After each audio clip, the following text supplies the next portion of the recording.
मसीह यीशु के जिंदा जलाली और फतेहमंद नाम में आप सबकी सलामती हो।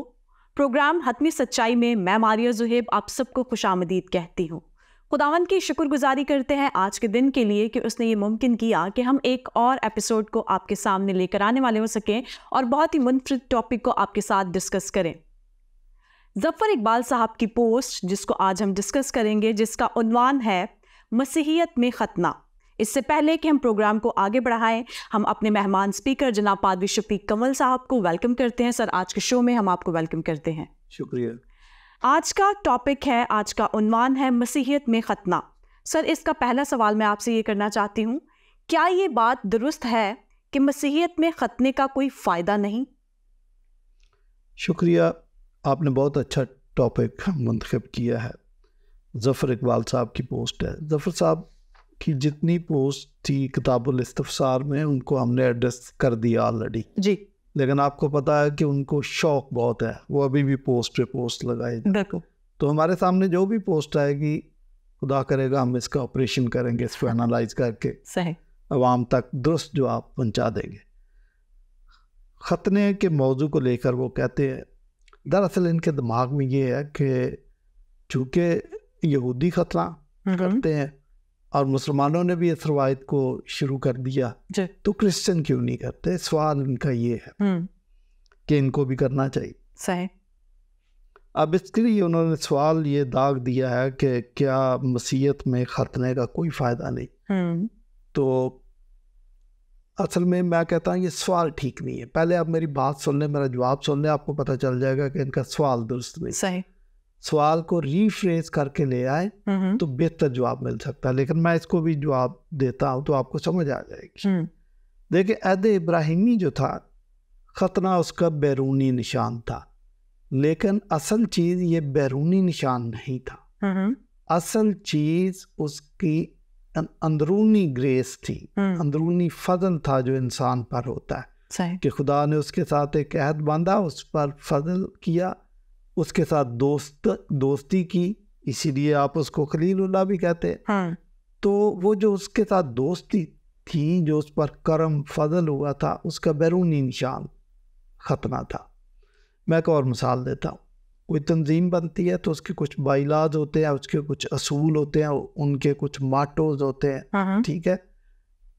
तो जो वो अपना निशान बनाते हैं, सिंबल बनाते हैं, लोगो बनाते हैं, वो लोगो एक बैरूनी निशान होता है, एक इशारा, एक अलामत होती है, ठीक। लेकिन इसका ये मतलब नहीं है कि आपने निशान को तो हिफ्ज कर लिया, उसकी तस्वीर खींच ली, लेकिन उसके लवाजमात, उसके मंदरजात, उनके कंटेंट्स को आपने नज़रअंदाज कर दिया। यहाँ पर इवन जूडाइज़्म में भी मैं आपको बताऊँ कि वो यही हरकत कर रहे थे कि खतना करवाने बाद बैरूनी निशान देके हमने कर लिया, अब इसके जो लवाजमात है इसको छोड़। लेकिन खुदा जिसने ये निशान दिया था, उसने लवाजमात को लाजमी करार दिया था। अब आप देखें कि मलाकी जो बनी इसराइल का आखिरी नबी था, वो कहता है, बनी इसराइल को कहता है कि तुम अपने बाप दादा के अयाम से ही मेरे आइन के मुनहरफ रहे हो। लेकिन ऐसा तो कभी नहीं हुआ था कि उन्होंने खतना ना करवाया। खतना तो वो करवाते थे, लेकिन आइन और कवानीन से इनहराफ कर जाते थे। इसीलिए ओल्ड टेस्टामेंट में ये भी लिखा है कि बनी इसराइल का सारा घराना दिल का नामख्तून है। सही। तो मतलब असल में तो दिल का खतना होना चाहिए, असल में तो ख्यालात का खतना होना चाहिए, असल में तो आपके सॉफ्टवेयर को अपडेट होना चाहिए। वो नहीं आप कर रहे, वो नहीं कर रहे जो खुदा आपसे चाह रहा। लेकिन आप कह रहे जी 8 दिन हो गया, बच्चे का खतना कर दो, चावलों की देग दे दी, खुशी स्पीकर ये वो सब कर दिया, डांस वांस भी कर लिया, सारा खतना हो गया जी। भाई ये क्या बात हुई? उसके लवाजमात किधर जाएंगे? तो जब आप खतना करवाते हैं, बनी इसराइल की बात कर रहा हूँ, तो शरीयत के सारे लवाजमात आप पर लागू हो जाते हैं और आपने पूरे करने। ये याद रखिएगा, 613 कवानीन के वो पाबंद थे। अब ये नहीं है कि मैंने जी खतना करवा लिया, अब कवानीन आप रहने दो, नहीं, ऐसा नहीं। वो पंजाबी फिल्मों में आपने देखा कि ज़्यादातर जो ना गैरत का मामला बहन के दुपट्टे पे होता है। उमर शरीफ उसकी एक नकल करता है तो डाकू आ जाता या कोई आ जाता कि जी मेरी बहन का दुपट्टा वापस कर, तो उसको ला के ना अंदर से दुपट्टा दे देता, ये ले दुपट्टा ले जा, अब बहन की बात नहीं करना, गैरत की बात नहीं करना। तो आप देखें वो जो दुपट्टा है वो तो एक निशान है गैरत का, लेकिन असल बात तो उनकी बहन की इज्जत है ना। जी जी। तो यहाँ पर भी आप ये देखें कि ये बैरूनी निशान पे आपने सारा जोर दे दिया, लेकिन जो इंटरनल ग्रेस खुदा की आप पे हुई है, उसके जो लवाजमात हैं वो आप कह रहे हैं कि नहीं जी उनका जिक्र ना करें। ये कैसे हो सकता है, उनका जिक्र लाजमी करना। अब इन बातों में जब खुदा ने इनको अपने अहद में शरीक किया था, तो जो सबसे पहली बात की थी कि मैं तुझे एक बड़ी कौम बनाऊंगा, तेरी कौम तेरी नस्ल दुश्मनों के फाटक की मालिक होगी, तेरी नस्ल को आसमान के सितारों की मानद, समंदर के किनारे की रेत के जर्रों की मानद लातादाद कर दूंगा। एक और बात भी थी जिसको हम कहते हैं बॉटम लाइन। बॉटम लाइन ये थी कि तेरे वसीले से दुनिया की दीगर कौमें भी बरकत पाएंगी। अब ये तो मैं तो समझता हूँ that was crux of the matter, कि खुदा के कलाम को, खुदा की ज़ात को, खुदा के बेटे को, खुदा की निजात को अक़वाम आलम तक, बनी इसराइल के अलावा जो कौमें एग्जिस्ट करती थी उन तक पहुँचाना ज़रूरी था। बनी इसराइल ने कहा बाकी सब कर लेंगे, ये नहीं करेंगे, गैर कौम से तो वो नफरत करते थे। तो फिर मुझे बताएं कि इनका हल क्या था। एंड ये हुआ कि खुदा इनको कहता है कि तुमने तो मेरी शरीयत को मरोड़ के रख दिया, यानी मैं कुछ और चाह रहा हूँ, आप कुछ और कर रहे हो। फिर 400 साल तक खुदा इनसे बोला नहीं। 400 साल के बाद जब यूहन्ना इस्तबागी आया, तो जो सबसे पहली बात उसने इनसे की थी वो वही थी जहाँ पे मलाकी नबी ने इख्तिताम किया था कि तुम अपने बाप दादा के अयाम से ही मेरे आइन के मुनारफ रहे।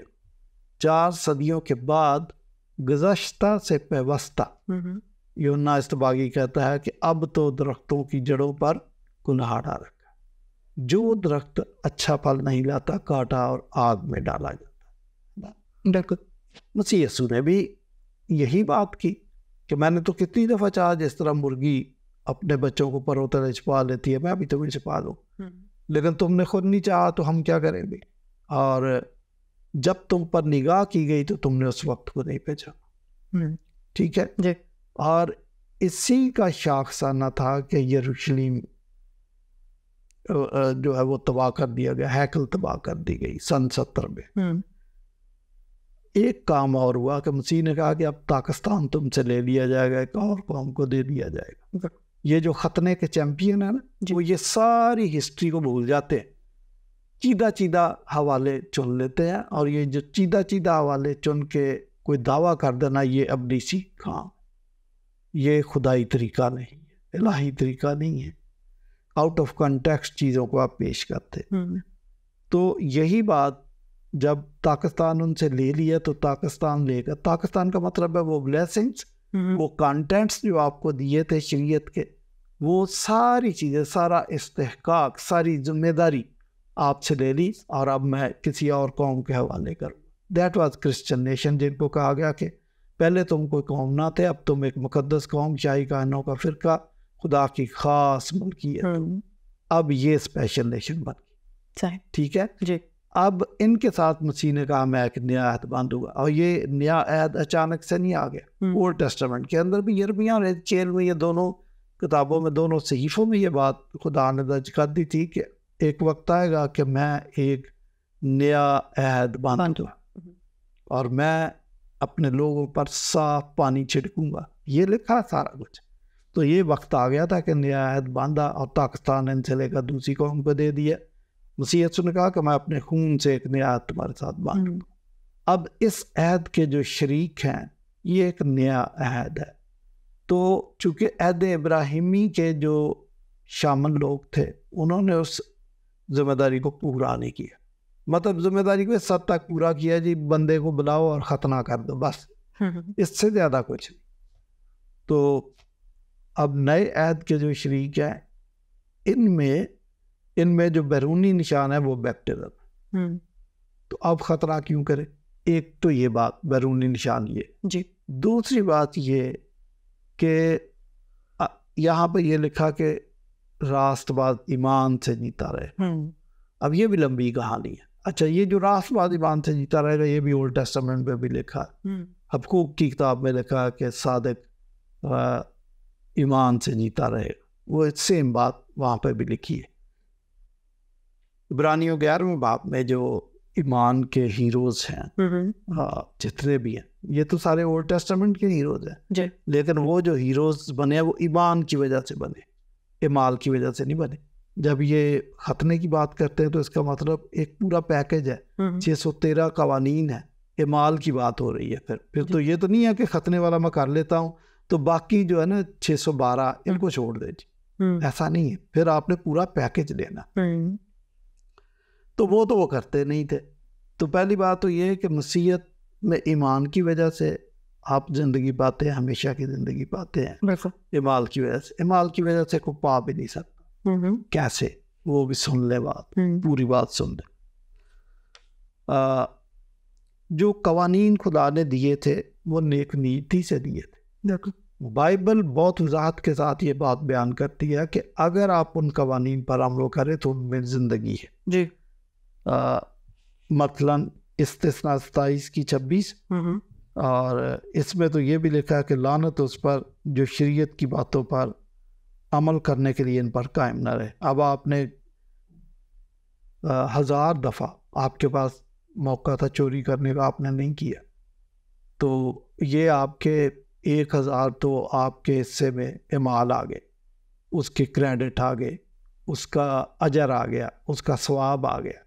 लेकिन अगर आप एक दफ़ा भाग गए और आपने चोरी कर ली तो बाइबल कहती है गुनाह की मजदूरी मौत है। ठीक है ना जी। तो अब आप ये तो नहीं कह सकते कि मैं अपनी मजदूरी का हकदार है, तो आप फिर मजदूरी लो, आपने मजदूरी किया तो ये लो, अब इसकी मजदूरी मौत है। अब मौत वाली बात जब आ गई कि 1,00,000 नेकियां करने के बाद एक आपने जुर्म कर दिया तो उसकी मजदूरी मौत है। ठीक है जी। तो अब मौत भी ले। अब मौत की बारी आप कहेंगे नहीं मौत ना मुझे दो, बाकी मेरी मजदूरी जो बनती है दे दे, इसको रहने। ये कैसे हो सकता? आप तो उसके हकदार हैं। मैं एक मिसाल दिया करता हूँ कि एक मुजरिम है, उसको सजाए मौत दे दी गई।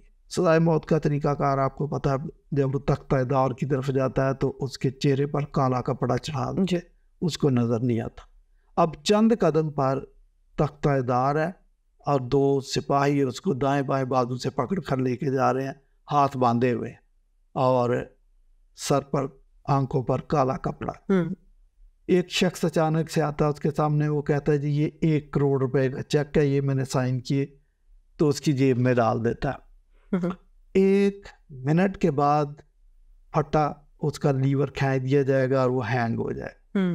उस 1 करोड़ रुपए के चेक का उसको फायदा है? बिल्कुल कोई फायदा नहीं उसको। तो इसलिए ये जो इमाल वाली कहानी है इस पे आप पूरे नहीं उतर सकते।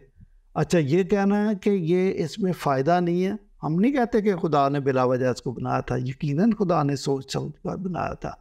कवानीन में कोई खराबी नहीं है, वो अपनी जगह परफेक्ट है, लेकिन बात यह है कि आप इसके वसीले से रास्तबाज नहीं ठहर सकते, आप ईमान के वसीले से रास्तबाज ठहरते हैं।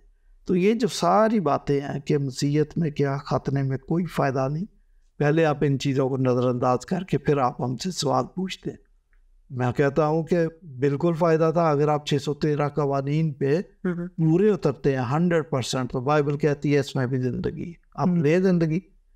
लेकिन आप दोनों तरीके से नहीं कर सकते। कहते हैं जी हम क्रिश्चियन भी हैं और फिर हम कहते हैं कि हम इमाल पे भी पूरा उतरेंगे, यानी वो यहूदियों वाले काम भी पूरे करेंगे और ईमान के वसीले से खुदा के फजल से भी फैज़याब होना चाहते हैं। दोनों तरीके से नहीं आप पूछ सकते। आप एक तरीका अपनाएं जी, हम इमाल से करना चाहते हैं, ठीक है, फिर फजल को छोड़ दें, फिर खुदा के रहम को छोड़ दें। हालांकि जो समझदार लोग हैं उनका ताल्लुक किसी भी कौम से, वो जानते हैं कि हमारे इमाल जो है ना वो खुदा के सामने गंदी धज्जियों की मानद है। बुल्ले शाह कहता है कि जे तू वेखे अमला वल्ले कुछ नहीं मेरे पल्ले, जे वेखे तू रहमत वल्ले बल्ले बल्ले बल्ले। तो ये जो सारा कुछ है ये खुदा की रहमत और फजल पर है, और हमें उससे रहम ही मांगना चाहिए। हाँ जी, बहुत शुक्रिया सर आपका, बहुत ही खूबसूरती से इन सारी बातों की वजाहत आपने की। इसी के साथ मैं दूसरा सवाल आपसे करना चाहती हूँ। अगर खुदा ने अपने खलील और अपने कलीम की उम्मत को बिला वजह इस बेफ़ायदा चीज़ पर अमल दरामद करने का हुक्म देकर उनके साथ ज़्यादती ना की? नहीं, खुदा ने कोई ज़्यादती नहीं की। खुदा ने तो ये कवानीन दिए, और बाइबल तो वाशगाफ अल्फाज में ये बयान करती है कि खुदा देखे ना तो किसी ऐसी आजमाइश में किसी इंसान को डालता कि वो उस पर पूरा ना उतर सके, उसमें से गुजर ना सके जी। और ना उसकी बसात से बड़ा को हुक्म दे देता। ये जो हुक्म है ये इंसान की दस्तरस से बाहर नहीं थे। खुदा ने अपनी पूरी इंटेलिजेंस इस्तेमाल करके ये कवानीन बनाए थे कि इस दुनिया में जो अब लानती हो चुकी है, इसका इकोसिस्टम चेंज हो सकता है जी। हो गया है। तो यहाँ पर अगर रह रहा है तो इन कवानीन के वसीले से तुम जिंदा रह सकते हो। हम नहीं कहते कि खुदा के कवानीन में कोई गड़बड़ थी। वो कवानीन शानदार थे, गोल्डन रूल्स थे जी। और इस कायनात की जो सबसे इंटेलिजेंट हस्ती है उसके जहन से निकले हुए कवानीन, उन पे तो हमारा एतराज़ ही नहीं है जी। हमारा एतराज़ नहीं है उस पर। हम इंसान की बेबसी की बात करते कि इंसान कितना भी बड़ा चैम्पियन क्यों ना हो, वो इन पर 100% पूरा नहीं उतर सकता। बाद लोग कहते हैं कि अयूब के बारे में लिखा है कि वो रुए ज़मीन पर एक रास्तबाज शख्स था। बिल्कुल वो रास्तबाज था, वो बहुत अच्छा था, लेकिन उसकी रास्तबाजी को ये उस वक्त रास्तबाजी थी जब हम दूसरे इंसानों के साथ कंपेयर करते हैं। खुदा के साथ नहीं कंपेयर कर सकते। जो खुदा का स्टैंडर्ड है रास्तबाजी का, उसके तो हम करीब भी नहीं फटक सकते। देखिए अंबिया कराम, बड़े बड़े अंबिया कराम, आपका क्या ख्याल है कि वो रास्तबाज नहीं थे, वो दुरुस्त नहीं थे, वो ईमानदार नहीं थे, सारी बातें थी, लेकिन फिर भी वो खुदा को कहते हैं कि हमारी नेकियां तेरे सामने गंदी दर्जियों की मानद है। यानी इसका मतलब खुदा के साथ तो नहीं हम कंपैरिजन कर सकते। आपका जस्टिस, आपकी अकाउंटेबिलिटी खुदा ने कर दी, तो फिर आपको उसके स्टैंडर्ड के मुताबिक अपने आप को शो करना होगा। वो नहीं है, उसके तो हम करीब भी नहीं भटक सकते। तो बात वो करनी चाहिए कि हमारा खमीर खाक से उठा, और खुदा को भी इस बात का पता है कि ये इंसान खाकी है। तो कहना कि जी खुदा के कवानीन क्या फजूल थे, वो उन पर बेफ़ायदा थे कि उसने अब इब्राहिम को कह दिया, नहीं वो बेफ़ायदा नहीं थे। लेकिन बनी इसराइल की आप स्याकारियों पर नज़र डालें कि उन्होंने खुदा को नाराज़ किया, उन्होंने उसको पूरा करने की कोशिश नहीं की। और जब मैं पहले बता चुका हूँ कि वो बनी इसराइल का सारा घराना दिल का नामख्तून है, कि वो कहते थे कि अमली तौर पर हमने जो बैरूनी निशान है इस पर कर लिया, अब काफ़ी है ना, और हमसे क्या मांगते हो। अब ये जो 613 कवानीन है, ज़रूरी है कि हम एक एक शिक पर हम पूरा पूरा अमल करके दिखाएं। लेकिन अगर आप इमाल को चुनते हैं, ये मेरा चैलेंज मुसलमानों को भी है कि अगर आप इमाल को चुनते हैं, जी इमाल ही सब कुछ है, तो फिर आपको बाकायदगी के साथ, दुरुस्ती के साथ और इस पर अमल दरामद करना पड़ेगा, जो कि इंसान के बस की बात नहीं है। मैं एक और मिसाल दे देता हूँ कि इस्लाम में है कि अगर आपने एक नमाज मिस की तो आप इसकी सज़ा जो भुगतेंगे 50,000 ईयर्स। अब आप अंदाज़ा करें कि किसी से वही मिस हो ही सकती है नमाज। तो और भी काम है, कहीं ना कहीं इंसान चूक जाता है, उससे गलती सरजद हो जाती है। तो किसी तरीके से भी यहूदी हो, मुसलमान हो, क्रिश्चियन हो, इमाल ऐसी चीज़ है कि इससे आप 100% इस पर पूरा नहीं उतर सकते, फिर आप जन्नत नहीं कमा सकते। इसके लिए खुदा के फजल की ज़रूरत है। अच्छा, फिर मैं आपको बताऊं कि जफ़र साहब ने जो सवाल किया है ना, ये वाला कि जी अगर खुदा ने अपने खलील और अपने कलीम की उम्मत को बिला वजह इस बेफ़ायदा चीज़ में अमल दरामद करने का हुक्म दिया था, तो ये उनके साथ ज़्यादती ना की। मैं कहता इतना फजूल सवाल मैंने देखा नहीं, इंतहाई फजूल क्वेश्चन ये कर दिया। इसका मतलब आप खुदा के काम को, खुदा के मंसूबे को, खुदा के हुक्मों को, खुदा के फजल को, खुदा की ब्लेसिंग्स को, इन सारी चीज़ों को समझते नहीं, और आपने सवाल दाग दिया। जो जफ़र साहब ने ये सवाल किया, ये उनका अपना सवाल नहीं है, ये किसी मसीहानिक का सवाल है, और मसीहानिक 2 नंबर यहूदी होते हैं, यहूदी भी नहीं है, 2 नंबर यहूदी है ये। तो ये 2 नंबर यहूदी का सवाल उठा के मुसलमान आगे पास कर रहा है, तो ये इसकी जो मैं मिसाल देने लगा हूँ, गौर से सुनिएगा। ये मिसाल है कि पुराने वक्तों में जब लड़की की शादी होती थी तो उसके साथ एक बड़ी औरत को भेज देते थे कि ये उसको सब कुछ बताएगी, ये तो ना तजर्बाकार है। सही। ये जो मस्यानक आ गया है जफ़र साहब को ये बताने, ये बिल्कुल उस बीबी की तरह, हमारी समझ में नहीं आता कि ये आप कर क्या रहे हैं। बात यह है कि अगर आपका दावा ये है कि पहले जुडाइज़म था, जुडाइज़म के बाद क्रिश्चियनिटी और क्रिश्चियनिटी के बाद इस्लाम है, जो कि नहीं है जी जी, लेकिन अगर आप ये समझते हैं तो फिर आपको मस्यानक का सहारा लेने की ज़रूरत क्या है, फिर आपको उस बीबी के इशारों पर नाचने की क्या ज़रूरत है। ये अजीब सी बात है। तो